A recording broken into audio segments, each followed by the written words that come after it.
સુરતની ઉધના પોલીસે પ્રભુનગર ખાતે દરોડા પાડી ત્યાંથી બાંગ્લાદેશ અને પશ્ચિમ બંગાળથી છોકરીઓ બોલાવી દેહ વેપાર ચલાવનાર સંચાલક, દલાલ અને ગ્રાહકોને ઝડપી પાડ્યા હતા.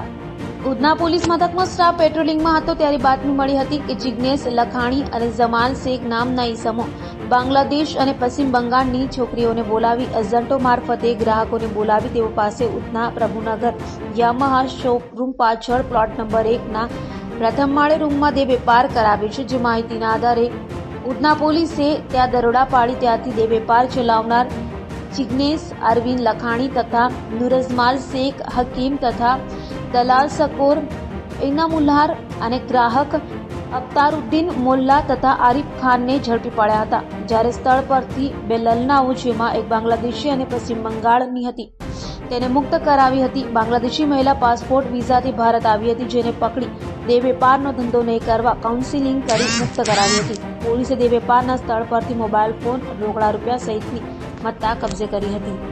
પોલીસ સ્ટેશનની સર્વેલન્સ ટીમને માહિતી મળી હતી કે એક જગ્યાએ દેહ વ્યાપારનો ગેરકાયદેસર રીતના ધંધો ચાલે છે. આને કારણે પોલીસે ત્યાં જઈને રેડ કરી હતી. રેડ કરતા પોલીસને ત્યાંથી કેટલીક વસ્તુઓ મળી હતી. આ ઉપરાંત ભોગ બનનાર તરીકે બે મહિલાઓ હતી, એમને પણ પોલીસે ત્યાંથી છોડાવી છે. આ કેસમાં 5 આરોપીઓ છે, જેમાંથી 4 આજે દેહ વ્યાપારના રેકેટ સાથે સંકળાયેલા વ્યક્તિઓ છે અને એક છે ગ્રાહક છે. એમાં 4 માંથી એકનું નામ જિગ્નેશ લાખાણી, એક આરિફ ખાન, એકનું નામ સકોર એનામુલ્લાહ અને એકનું નામ અખ્તરાઉદ્દીન મોલ્લા કરીને છે. આ 5 વ્યક્તિઓ આ ગુનામાં સંડોવાયેલા છે. પોલીસે આ લોકોની ધરપકડ કરી છે અને આગળની કાર્યવાહી શરૂ કરેલ છે.